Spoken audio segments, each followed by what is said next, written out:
अनुसूचित जाति और जनजाति संगठन के आरक्षण को लेकर भारत बंद के आह्वान पर अनूप शहर कोतवाली प्रभारी ने लगातार दस्तक देते हुए गंभीरता से प्रदर्शन पर निगरानी रखी। अनूप शहर नगर में स्थित अंबेडकर पार्क से तहसील मुख्यालय पर बसपा कार्यकर्ताओं ने प्रदर्शन किया। सुबह से ही दलित संगठन के कार्यकर्ता, SC/ST वर्गों के लोगों ने सुबह से ही एकजुट होने शुरू हो गए।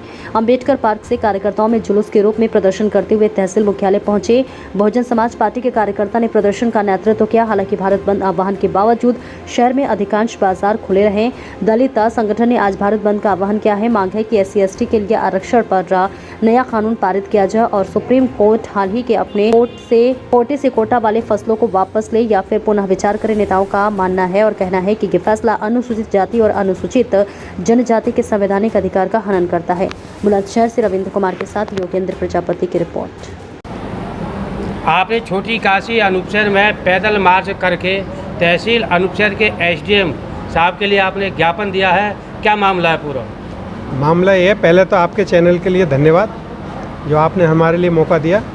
मामला ये है, सुप्रीम कोर्ट का 1 अगस्त 2024 को फैसला आया है कि SC/ST के रिजर्वेशन में वर्गीकरण और क्रीमी लेयर लागू की जाए। इन दोनों का मतलब, वर्गीकरण का मतलब ये है कि जो जातियों को रिजर्वेशन का फ़ायदा नहीं मिला है उन जातियों को अलग से कोटे में कोटा दिया जाए, रिजर्वेशन लागू किया जाए। और क्रीमी लेयर का मतलब है, जैसे मान लीजिए मैं कोई अपने घर में कोई नौकरी करके आया तो उसके बेटे को रिजर्वेशन के आधार पर नौकरी नहीं मिलेगी।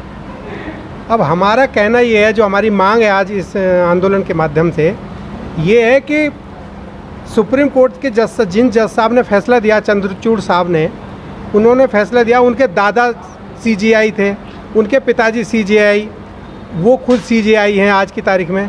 तो इसमें जो है क्रीमी लेयर लागू क्यों नहीं हो रहा है, या इसमें आरक्षण क्यों कि दादा भी सुप्रीम कोर्ट का जज और बाप भी और बेटा भी।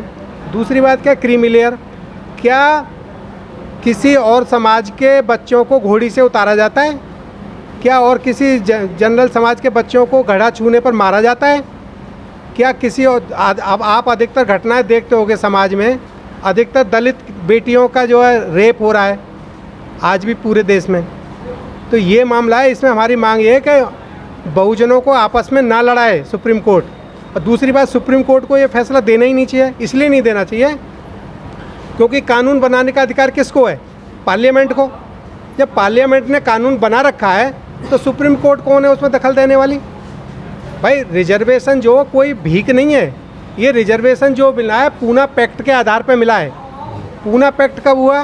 गोलमेज कॉन्फ्रेंस में बाबा साहब ने सेपरेट इलेक्टोरल का राइट मिला था SC/ST के लोगों के लिए। सेपरेट इलेक्टोरल का मतलब है, जैसे मान लीजिए हमारी कोई सुरक्षित सीट है विधानसभा की चाहे लोकसभा की, तो सुरक्षित सीट पर क्या है, 2 MP बनेंगे लोकसभा की सीट पर जहाँ सुरक्षित सीट है। जैसे मान लीजिए हमारे यहाँ बुलंदशहर जो है जनरल सीट है तो 2 MP बनेंगे। उसमें क्या है, एक सीट जो है जैसे शेड्यूल्ड कास्ट के लिए तो वो शेड्यूल्ड कास्ट का MP बनेगा एक, उसके लिए शेड्यूल्ड कास्ट और शेड्यूल्ड ट्राइब के ही लोग वोट डालेंगे उस व्यक्ति को। और एक जनरल सीट होगी, जनरल सीट पे भी बाकी सारे देश के लोग वोट डालेंगे उस सीट पे, और शेड्यूल्ड कास्ट और शेड्यूल्ड ट्राइब के भी उस आदमी को वोट देंगे। ये सेपरेट इलेक्टोरल का राइट जो है ये अंग्रेज़ों ने दिया था, जिससे कि हमारा विधानसभा लोकसभा में प्रतिनिधित्व जा सके, वहाँ SC और ST लोगों की आवाज़ को उठाया जा सके। अब क्या हुआ, उसके बाद में गांधी जी ने अनशन कर दिया यरवदा जेल में।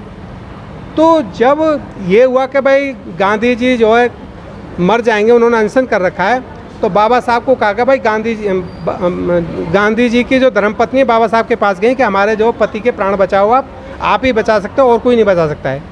तब वहाँ पर जो है यरवदा जेल में बाबा साहब के साथ जो पूना पैक्ट में पूना में बैठ करके तब ये समझौता हुआ था कि भाई SC और ST के लोगों के लिए रिजर्वेशन दिया जाए।